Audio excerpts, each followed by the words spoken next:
Assalamualaikum warahmatullahi wabarakatuh. Puji syukur kita panjatkan kepada Allah Subhanahu wa taala. Dengan iman dan kesehatan dan kesempatan kali ini saya bisa untuk membuat video penugasan di kali ini. Sholawat serta salam kita panjatkan ke junjungan kita Nabi Muhammad SAW. Pada kesempatan kali ini izinkan saya untuk memaparkan hasil analisis tentang studi kasus yang berjudul Dilema Sang Arsitek Muda yang dikaji berdasarkan perspektif agama Islam. Sebelum kita melanjutkan untuk pembahasan kali ini, izinkan saya untuk memperkenalkan diri. Nama saya itu Bagus Tasendran Kiyari dengan NIM 1020 123300175 dari kelas TI gabungan 01 dan 02. Mari kita lanjutkan. Baik, untuk masalah utama pada study case ini yang dimana krisis identitas dan juga kehilangan makna hidup dari seorang pria yang bernama Farhan. Menurut Islam, hal ini terjadi karena manusia terlalu berfokus kepada kehidupan dunianya yang melupakan tujuan utama di hidupnya. Jadi tidak hanya dalam kehidupan, tapi juga kita juga harus berfokus kepada dunia akhirat dan juga amal yang harus kita tebus untuk setelah kehidupan di dunia. Yang sebagaimana surat dari Al-Lot ayat 28 yang dimana dijelaskan bahwa hanya dengan mengingat Allah hati menjadi tentram. Nah, berikut dengan surat dari Al-Lot dari ayat 28 yang dimana saya bacakan. Bismillahirrahmanirrahim. Allazina amanu wa tahmainu qulubuhum bizikrillah. Alla bizikrillahi tatmainul qulub. Yang artinya orang-orang yang beriman dan hati mereka menjadi tentram dengan mengingat Allah. Ingatlah bahwa hanya dengan mengingat Allah hati akan selalu tentram, teman-teman. Jadi di sini sangat menarik untuk topik dan juga penjelasan dari surat Al-Lot ini, karena dari surat tersebut bisa membawa kita untuk mengingat lagi kepada Allah Subhanahu wa taala, sholat dan juga hal-hal positif di dunia untuk tidak melupakan dari akhirat itu sendiri. Baik, di sini ada masalah yang kedua, teman-teman. Jadi tidak hanya terpaku dalam satu masalah, tapi juga ada berbagai masalah yang dilakukan oleh Farhan ini. Nah, masalah kedua ini tuh proses Farhan untuk menemukan kembali keyakinannya. Dia tuh memahami bahwa hidup tuh bukan sekedar kebetulan, tapi juga udah diarahkan oleh Allah Subhanahu wa taala sebagai pencipta. Yang dimana udah dijelaskan di surat Az-Zariyat di ayat 56. Yang dimana dijelaskan bahwa tujuan manusia diciptakan adalah untuk beribadah kepada Allah. Nah, ini menarik banget teman-teman. Saya akan membacakan untuk kutipan ayat dari surat Az-Zariyat di ayat 56. Bismillahirrahmanirrahim. Wa ma khalaqtul jinna wa insa illa liya'budun. Yang dimana untuk artinya, tidaklah aku menciptakan jin dan manusia kecuali untuk beribadah kepadaku. Yang dimana di sini sangat menarik teman-teman untuk surat Az-Zariyat ini, karena kita juga harus mengingat kepada Allah Subhanahu wa taala.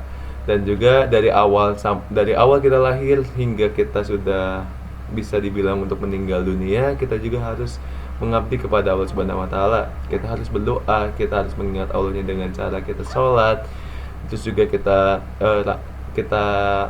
tekankan rukun iman juga kepada hidup kita untuk bisa menenangkan hati dan pikiran dari kita, dan juga sekaligus untuk kita beribadah kepada Allah Subhanahu wa taala. Baik, di sini ada yang masalah ketiga, teman-teman, yang dimana masalah ketiganya untuk si Farhan ini konsistensi dan ibadah dan akhlak. Yang dimana untuk masalah ketiga ini tuh adalah perubahan perilaku Farhan dalam menjalankan ibadah. Jadi dia tuh mulai disiplin sholat dan gemar untuk bersedekah. Hal ini sesuai dengan hadis Rasulullah SAW, bahwa amalan yang paling dicintai oleh Allah Subhanahu wa taala adalah yang dilakukan dengan konsisten walaupun sedikit.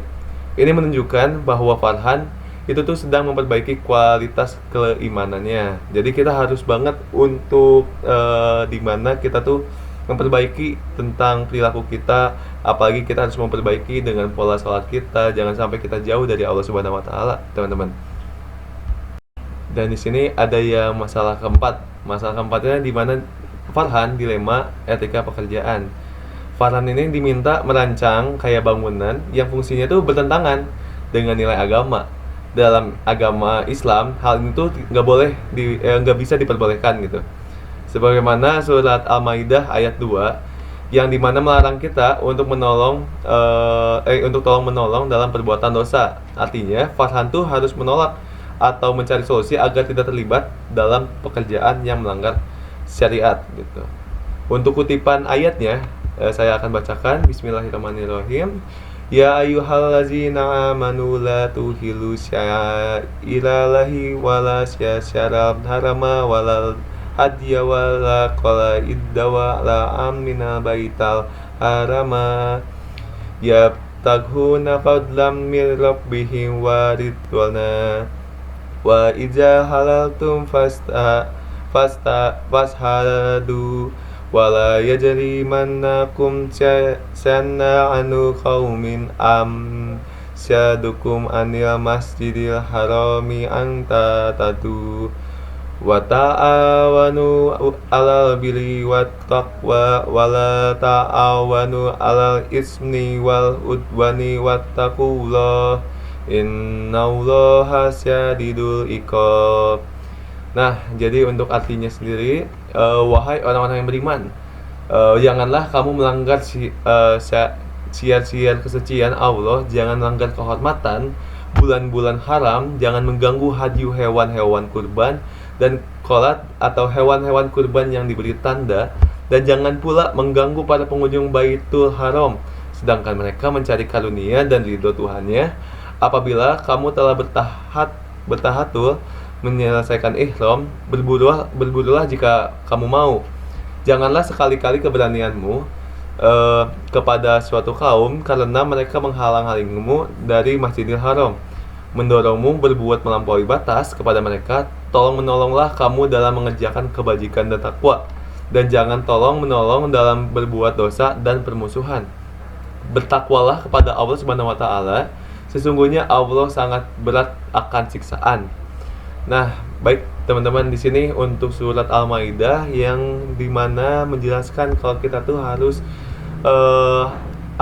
kita juga harus bisa dibilang kita harus berani untuk menolak sesuatu yang dimana itu melanggar dari aturan-aturan dari agama Islam itu sendiri.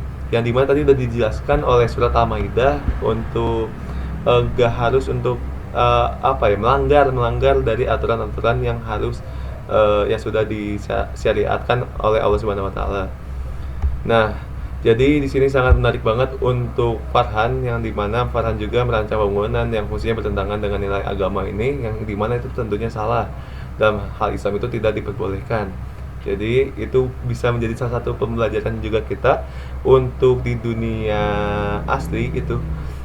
Kita harus bisa membedakan dan juga kita harus berani menolak gitu kalau misalnya ada yang bertentangan sama agama Islam dan juga sebagainya. Karena untuk saat ini agama Islam harus untuk diutamakan teman-teman, dan harus dipedomankan dalam hidup kita. Masalah yang kelima itu pengambilan hukum Islam, yang dimana masalah kelima itu adalah bagaimana Farhan menentukan hukumnya, yang dimana menggunakan sumber hukum Islam yaitu Al-Quran, hadis, ijma, dan qiyas. Langkah ini sudah tepat karena sesuai dengan metode penetapan hukum dan Islam. Hal ini menunjukkan bahwa Farhan tidak hanya menggunakan logika tetapi juga berdasarkan syariat. Nah, kita juga harus untuk mengingatkan untuk dimana tidak harus menggunakan logika selalu setiap saat, karena kita juga harus berlandaskan secara syariat. Kita harus ingat dengan Allah Subhanahu wa taala, teman-teman. Nah, baik, di sini ada masalah yang terakhir, yaitu masalah ke-6, yang dimana untuk toleransi beragama. Nah, masalah terakhir ini itu adalah konflik antar karyawan terkait penggunaan ruang ibadah. Sebagai seorang pemimpin, Farhan itu tuh harus bersikap adil dan bijak. Dalam surat Al-Kafirun ayat 6 itu menjelaskan bahwa setiap orang memiliki keyakinannya masing-masing. Selain itu, juga harus pentingnya saling menghormati dalam keberagaman, teman-teman. Oleh karena itu, solusi yang dapat dilakukan adalah mengatur jadwal penggunaan ruang secara adil tanpa menimbulkan konflik, terutama ya di ruang ibadah gitu kan, harusnya haram banget lah, dan juga dilarang untuk adanya suatu konflik yang ada di ruang ibadah. Nah, untuk surat Al-Kafirun juga sendiri itu yang di ayat 6. Di ayat 6 ini menjelaskan tentang apa? Saya akan membacakan dulu, yaitu Bismillahirrahmanirrahim, lakum dinukum waliyadin. Yang dimana dengan artinya untukmu agamamu dan untukku agamaku. Yang dimana di sini udah jelas banget teman-teman, karena di sini kita harus saling bertoleransi untuk saling tidak menyakiti satu sama lain. Kita tidak harus relasi sama satu sama lain gitu. Dan juga kita harus mengingat tentang kehadiran Allah Subhanahu wa taala. Nah, baik, di sini udah sampai terakhir. Itu udah ada 6 pembahasan dari permasalahan-permasalahan dari study case yang dilakukan oleh Farhan. Ini cukup menarik juga karena di sini harus disimpulin teman-teman, kayak bahwa kehidupan muslim harus selalu berlandaskan pada ajaran Islam. Baik dalam masalah krisis pribadi, terus mengambil keputusan dalam pekerjaan maupun dalam bersosialisasi, semuanya harus mengacu pada Al-Qur'an dan hadis. Dan kasus Farhan ini mengajarkan kita bahwa kalau misal kayak kesuksesan sejati itu tuh hanya materi, tetapi juga ketenangan batin dan kedekatan dengan Allah Subhanahu wa taala. Nah, untuk di sini sudah dicukupkan untuk pembahasan dari 6 study case. Sangat menarik teman-teman. Semoga dari study case yang dilakukan oleh Farhan ini bisa menjadi salah satu pembelajaran atau pengingat kita untuk beramal dan beribadah lagi kepada Allah Subhanahu wa taala. Diajak kembali untuk melakukan sholat dan melakukan ibadah kepada teman-teman semuanya. Untuk demikian pemaparan yang saya dapat sampaikan untuk di video kali ini. Semoga bisa menjadi salah satu ilmu dan juga menjadi salah satu metode pembelajaran untuk teman-teman semuanya. Semoga kita semua dapat mengambil hikmah dari studi kasus yang sudah saya jelaskan dan menerapkannya dalam kehidupan sehari-hari. Mungkin di sini saya akan tutup dan saya pamit undur diri.